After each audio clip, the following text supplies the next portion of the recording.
Shift. The silence in the room isn't peaceful. It's heavy, it's suffocating, it's the kind of silence that screams louder than any siren ever could. We are looking at a man, Juan, standing in the dim light of what used to be a safe home. His hand is trembling just a little bit as he grips a small white bottle. You know that feeling, right? That moment of desperate hope where you pray that physics is wrong, that maybe, just maybe, you missed something. He shakes the bottle, rattle, shake. He tips it over his open palm, waiting for the familiar tap of a pill against his skin. Nothing, just air. The bottle is empty, and that single word, empty, hangs in the air like a death sentence. It's not just a plastic container anymore, it's a countdown clock hitting 0. Juan stands there staring at his hand, his heart sinking into his stomach. The realization is hitting him like a physical blow. The resources are gone, the safety net is gone. He turns his gaze toward the bed. The atmosphere is thick with despair. His wife is there, hunched over, her shoulders shaking with silent sobs, and on the bed lay their daughter. She's burning up. You can practically feel the heat radiating off her small, fragile body just by looking at her. The high fever isn't going down. It's a stubborn, relentless fire that's consuming her, and they are out of water to fight it. Juan walks over, his steps heavy. He looks at the thermometer, he looks at his wife, and the hopelessness in the room is palpable. It's that terrifying moment for a parent where love isn't enough. You need medicine, you need miracles, and right now they have neither. The medicine, his wife whispers, her voice cracking, choked with tears. It's already gone. She buries her face in her hands, the sound of her weeping filling the small space. Sob, sob. Juan clenches his jaw. He looks at his daughter, sweating, suffering in her sleep. He looks at his wife, broken by fear. The question hangs in the air, spoken by no one but heard by everyone. What are we going to do? Juan takes a breath. It's a shaky breath, but there's steel in it. The fear is there. Oh, absolutely, the fear is written all over his face. But underneath the fear is something stronger. Desperation, resolve. He stands up straight. Juan, he whispers to himself, trying to steady his own nerves. I'm going out. The moment those words leave his mouth, the air in the room shifts. It snaps, clatter, the thermometer hits the floor. His wife whips her head around, eyes wide, filled with absolute terror. Don't go, she screams, grabbing his arm, tears streaming down her face. You've seen what it's like out there, you know what's happening. She's terrified, and she has every right to be. The world outside isn't the world they knew. It's a meat grinder, it's a nightmare. Going out there is essentially suicide. She's begging him, pleading with him, her grip tight on his shirt. She can't lose him too. Not now. Juan, things are this bad already, she cries, looking into his eyes. It's time to risk it. Wait, hold on. The translation of her fear is complex. She's saying it's too dangerous, but at the same time she knows. She knows they have no choice, but the instinct to protect him is overwhelming. Juan looks at her. He gently removes her hand from his arm. His expression is heartbreakingly soft but firm. He's made up his mind. He's not doing this because he wants to be a hero.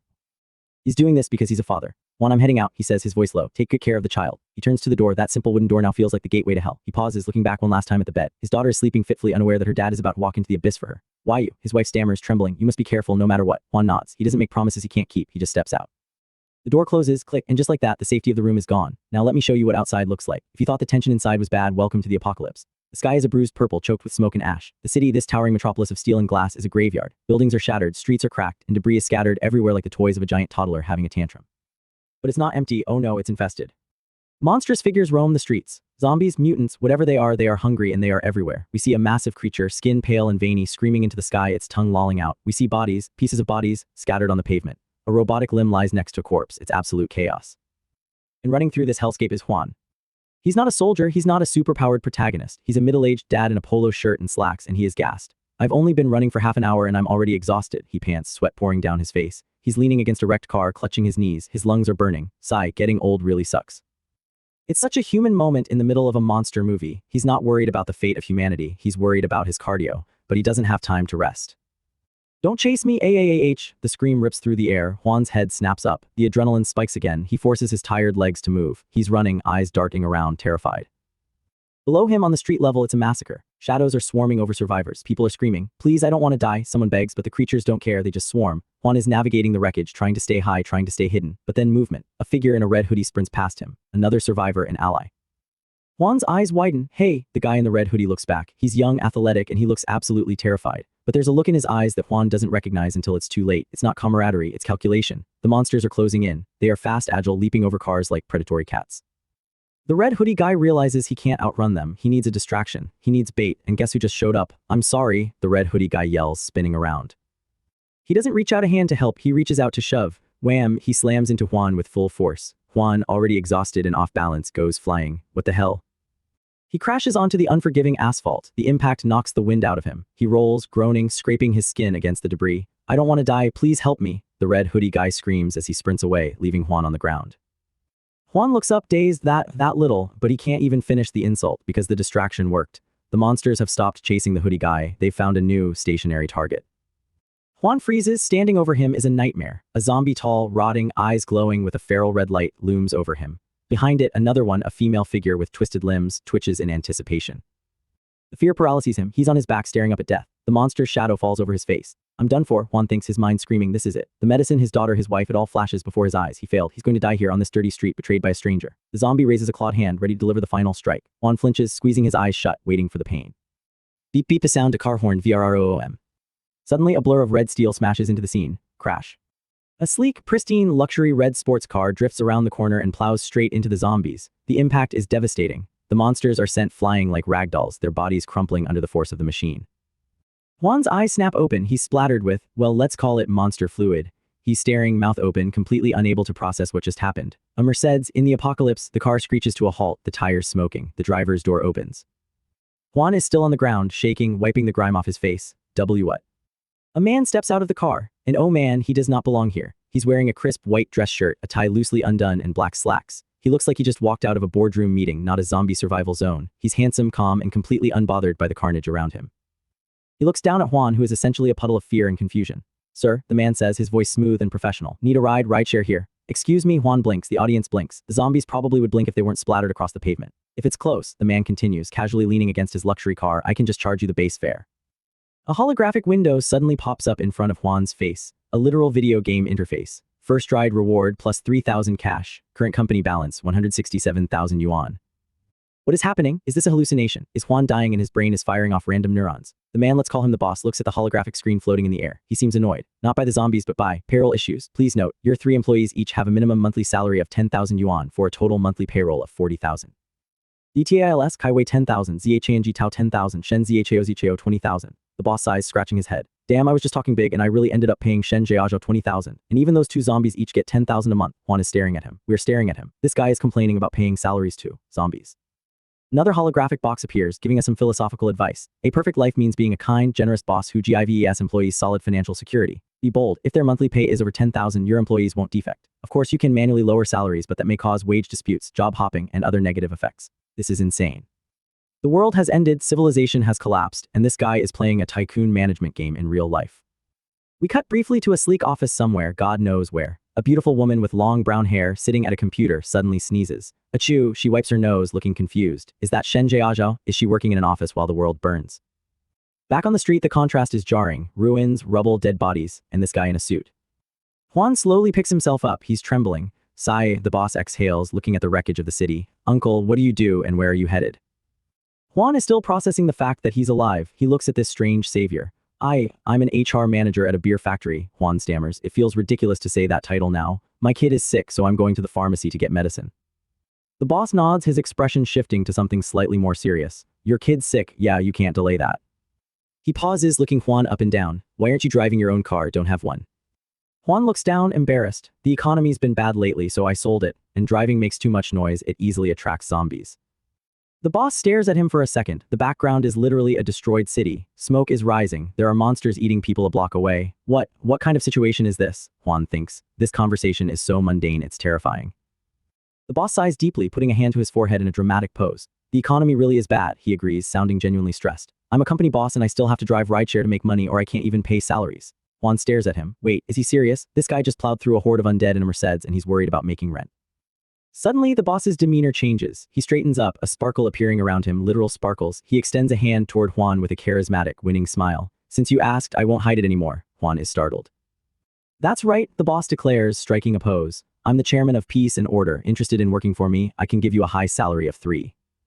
He holds up 3 fingers dramatically. Juan stares at the fingers. 3,000.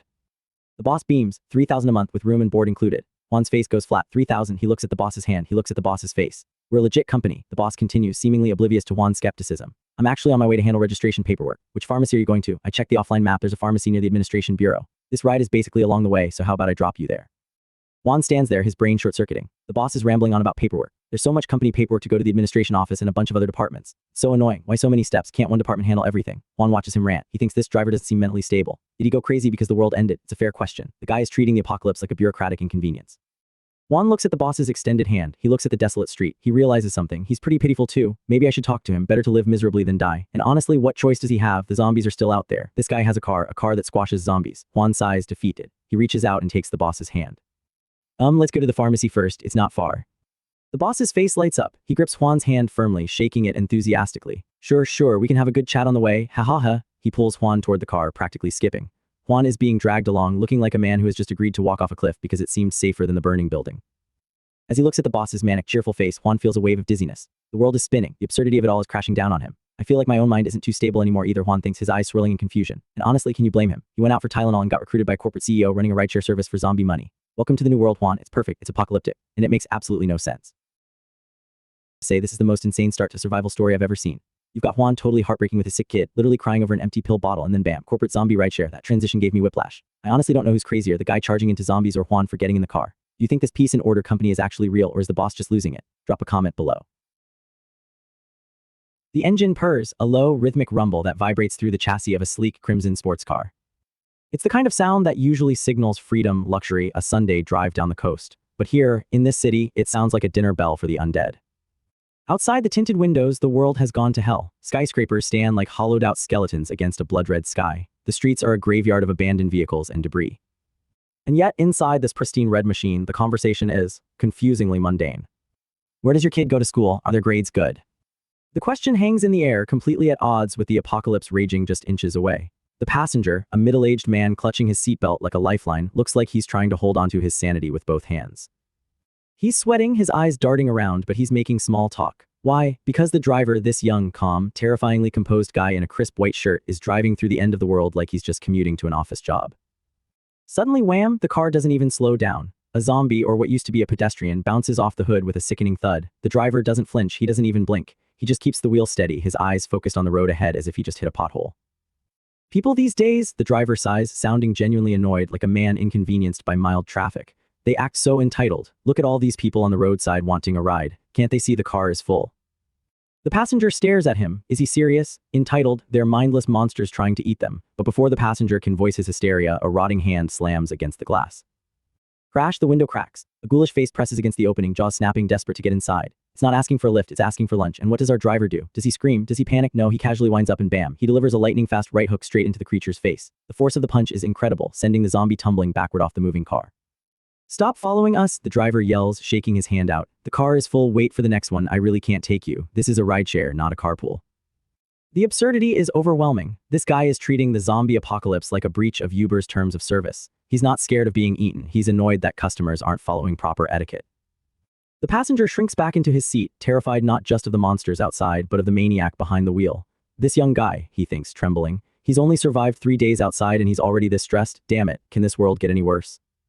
The engine roars again as the driver shifts gears, the red sports car weaving through the wreckage with surgical precision. It's impressive, sure, but it's also terrifying. The passenger watches the speedometer climb. The ruined city blurs past them in streaks of gray and brown. But then, just as they pick up momentum, just as they seem to be breaking free from the horde.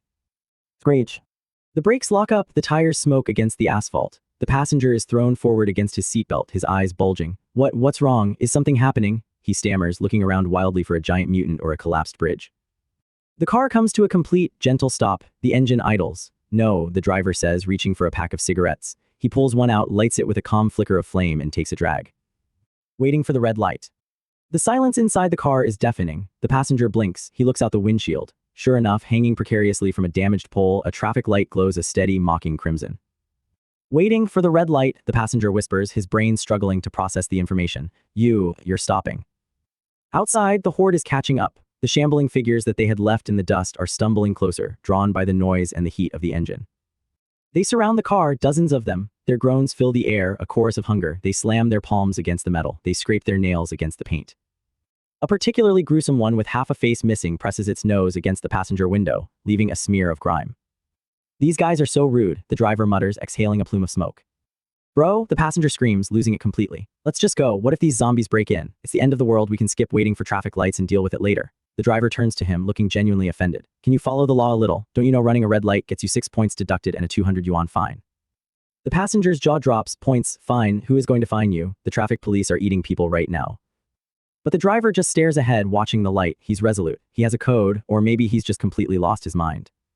The passenger curls into a ball, trembling. Why did I get in this car? Why? It's the ultimate regret. He thought he was saving himself by hitching a ride, but he's trapped in a metal box with a lunatic who fears traffic violations more than death itself. Seconds tick by like hours. The scratching on the windows gets louder. The glass groans under the pressure. The passenger is hyperventilating, imagining the teeth sinking into his neck, all because of a red light. And then green, the light flicks to emerald. Finally, the driver grins, he stomps on the gas. The car lurches forward with the force of a rocket. The zombies leaning against it are thrown aside like ragdolls, their bodies tumbling into the street. The red sports car tears down the road, leaving the horde in a cloud of dust and exhaust. Great driving skills, the passenger yells, half in relief, half in terror, clutching the dashboard as they drift around a corner. The driver smirks, you bet. To the driver, this isn't just survival. In his head, a vibrant, cartoonish overlay appears. He imagines himself as a little avatar in a go-kart, complete with blue spiky hair, racing down a track. I've been playing QQ Speed for 10 years, he boasts. You know what Nitro Boost means. The passenger stares at him blankly. He doesn't know what that means, he just wants to live. Huh, but before the driver can explain his gaming credentials, his expression shifts. He glances at the rearview mirror. His playful demeanor sharpens into something colder, more calculated. What's wrong? The passenger asks, sensing the change in atmosphere. There's an Audi following us from behind, the driver says, his voice low. The passenger whips his head around. Through the rear window, amidst the chaos of the ruined street, a dark, sleek shape is cutting through the debris. An Audi. It's matching their speed, mimicking their turns. In a city where everyone is either dead or hiding, being followed is never coincidence. Bro, what do you think they want? The passenger asks, his anxiety spiking again. Could they be another rideshare driver trying to steal your customers? The driver narrows his eyes. Of the world, man, what rideshare drivers are left? He taps the steering wheel thoughtfully. I'm guessing either they're other survivors trying to rob us. Novels are always like that, or maybe. Or maybe what? The driver turns to the passenger, and for a split second, a shadow crosses his face. His eyes glow with a menacing red tint, and a wicked, almost demonic grin splits his face. Or maybe the zombies I eliminated in the parking garage didn't die, and now they're driving cars to get revenge. Damn it, zombies dare to chase me. When we stop, I'll take them out. The passenger's blood runs cold. I might as well just reincarnate, he thinks, despair washing over him. This world has completely lost it. He forces a nervous laugh. I think zombies probably can't drive.